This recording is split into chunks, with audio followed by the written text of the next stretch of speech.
Hello everyone, my name is Sahil Jasuja and I have scored AIR 94 in this year's GATE exam. And आज हम जिस topic पे बात करना जा रहे हैं वो एक एवरेज स्टूडेंट के लिए बहुत अच्छा टॉपिक होगा या फिर वो जानना चाहता है कि उसके लिए मतलब कैसे अपन करें। तो हम आज एक प्रिपरेशन जर्नी बताएंगे एक एवरेज स्टूडेंट के लिए कि वो कैसे एक एवरेज से अच्छी रैंक तक जा सकता है वो। तो शुरू करते हैं। तो जैसे सबसे पहले तो आप जैसे स्टार्ट कर रहे हो आपकी जर्नी, तो आपको एक गोल सेट करना होगा कि मेरे को रैंक कितनी लानी है।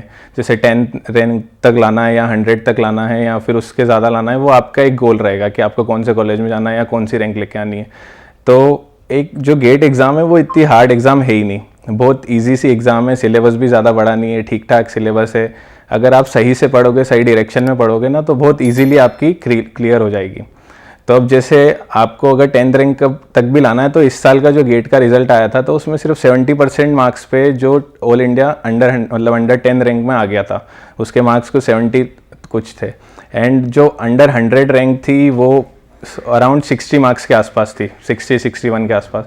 तो आपको पूरा सब कुछ करने की ज़रूरत ही नहीं है। अगर आप एक एवरेज स्टूडेंट हो और आपसे पूरा नहीं हुआ जा रहा है, तो आप इसलिए पैनिक नहीं करना कि पूरा सिलेबस नहीं हो रहा है तो मेरे नंबर नहीं आएंगे, मार्क्स नहीं आएंगे या रैंक नहीं आएगी। नहीं, ऐसा नहीं होता है।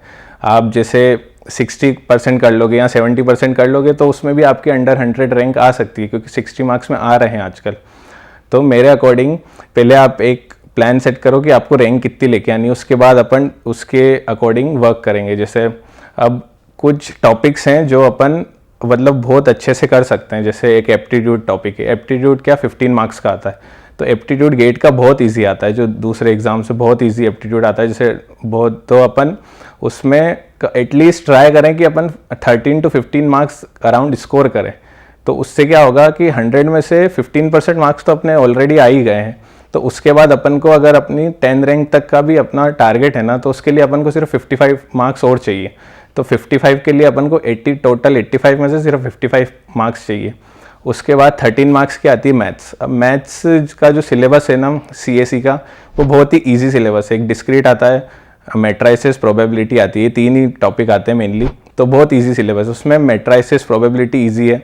डिस्क्रीट के कभी हार्ड आ जाते हैं क्वेश्चंस जो MSQ में फंस जाते हैं, तो उसके अलावा तो सब इजी हो जाता है। तो वो उसमें 13 में से आप ट्राई करो कि 8 या 9 मार्क्स आराम से आप लेके आओ, क्योंकि वो इजीली स्कोर्ड मतलब सब्जेक्ट है।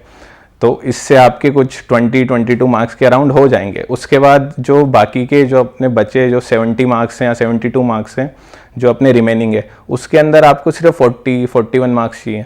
तो आप ऐसे ऐसे टॉपिक्स ढूंढो जो आपको इजी लगते हो। जैसे मेरे अकॉर्डिंग तो डिजिटल बहुत इजी है, C प्रोग्रामिंग इजी है, डेटा स्ट्रक्चर इजी है, कंपाइलर इजी है। तो ये टॉपिक्स से भी मार्क्स आते हैं। जैसे C से 4 मार्क्स का, 5 मार्क्स का आता है, डिजिटल इलेक्ट्रॉनिक्स से भी 4 मार्क्स का आता है, कंपाइलर से 4 से 6 मार्क्स का आता है, DSA से 10 मार्क्स के आसपास आता है। तो ये जो टॉपिक्स हैं बहुत ईजी टॉपिक्स हैं, स्कोरेबल टॉपिक्स हैं। तो आप क्या करो, इनको अच्छे से कमांड करो, बहुत अच्छे। तो ऐसे आप धीरे धीरे करके मार्क्स आपके ऐड करते जाओ। जैसे 22 मार्क्स हो गए थे FT और मैथ्स में लाके, उसके बाद आपने एक और अच्छे से कमांड कर लिया सब्जेक्ट, जैसे डिजिटल कर लिया तो 4 मार्क्स और हो गए 26, फिर 4 का कोई और सा कर लिया। फिर ऐसे करते करते आप जो आपके रिमेनिंग 40 मार्क्स बचे ना 70 में से, वो भी स्कोर करो। बट एक चीज़ हमेशा ध्यान रखना, जो सिलेबस आपका पूरा कंप्लीट होना चाहिए। मतलब आप 100% सिलेबस कंप्लीट करके जाओ। मतलब एक बार तो पढ़ा हो आपने कि कभी कोई सिंपल क्वेश्चन दूसरे में से टॉपिक में से आ गया तो आपसे हो जाए, पर हार्ड आ गया, अपने आपको नहीं हो रहा है, कोई टॉपिक ज़्यादा ही हो रहा है, तो उसको ज़्यादा प्रेफर मत, मतलब ज़्यादा उस पर टाइम वेस्ट मत करो, बस एक बार पढ़ लो। उसके अलावा जो इजी टॉपिक्स हैं, जो स्कोरेबल टॉपिक्स हैं जिसमें आप अच्छा स्कोर कर सकते हो, तो वो अच्छे से आप अपने पाइलअप करते जाओ, अच्छा सा करते जाओ, उसको प्रिपेयर बढ़िया से करो। तो वो धीरे धीरे करके अपने मार्क्स बढ़ते जाएंगे। और एक सबसे इम्पोर्टेंट चीज़ जो लोग गलती करते हैं जिसकी वजह से उनकी रैंक भी नहीं आती है, तो वो है कि टेस्ट सीरीज़ ज़रूर करना। मतलब बहुत ज़रूरी है टेस्ट सीरीज़ लास्ट में, और शुरू से ही बहुत ज़रूरी है। तो आप टेस्ट सीरीज़ का हमेशा ध्यान रखना कि बहुत टेस्ट आप अच्छे से दो, उसका एनालिसिस आप अच्छे से करो। तो आप 1 या 2 टेस्ट सीरीज़ ले लेना। मेरे अकॉर्डिंग अगर मैं बोलूँ तो ज़ील की टेस्ट सीरीज़ बहुत अच्छी है, क्योंकि ये आजकल कुछ सालों से, मतलब 2-3 सालों से गेट का पैटर्न थोड़ा सा अप हुआ है, गेट का लेवल अप हुआ है, थोड़ा सा हार्ड क्वेश्चन आने लगे, कंसेप्चुअल ज़्यादा आने लगे। तो जील की टेस्ट सीरीज़ यही करती है, वो अच्छे से क्वेश्चन देती है, मतलब वो आपको धोखे में नहीं रखती है कि आपके इजी इजी टॉपिक्स डाल दिए और आपके मार्क्स अच्छे अच्छे करते जा रहे हैं। वो आपको मतलब कंसेप्ट उनका आपका अच्छा ही होना चाहिए, वो पूरा चेक करती है। तो उनकी टेस्ट सीरीज़ बहुत अच्छी है। तो आप एक जील की टेस्ट सीरीज़ ले लो, एक कोई दूसरी ले लो, जैसे मेड इजी या अप्लाइड या कोई सी भी एक ले लो, जिससे आपका मोरल ऊपर रहेगा, क्योंकि उसमें आपके मार्क्स बहुत अच्छे आएंगे, 70+ आएंगे, आराम से आएंगे, क्योंकि वो ईजी बनाते हैं बहुत पेपर। तो ऐसे 2 ले लो आप, और लास्ट तक मतलब अक्टूबर से आप टेस्ट सीरीज स्टार्ट कर देना, और मॉक आप जनवरी से स्टार्ट कर देना कि लास्ट में 1 महीना पूरा मॉक देना है, और लास्ट में जो 4-5 दिन बचेंगे पूरा चिल करना आराम से, बस जो शॉर्ट नोट्स है वो रिवाइज कर दें। तो ऐसे धीरे धीरे आप ट्राई करते जाओगे, टेस्ट देते जाओगे, आपकी जो कमांडिंग जो सब्जेक्ट्स हैं उसको और स्ट्रॉन्ग करते जाओगे, तो 60-70% सिलेबस भी आप अच्छे से करोगे ना, तो आपकी अंडर 100, अंडर 10 रैंक आराम से आएगी।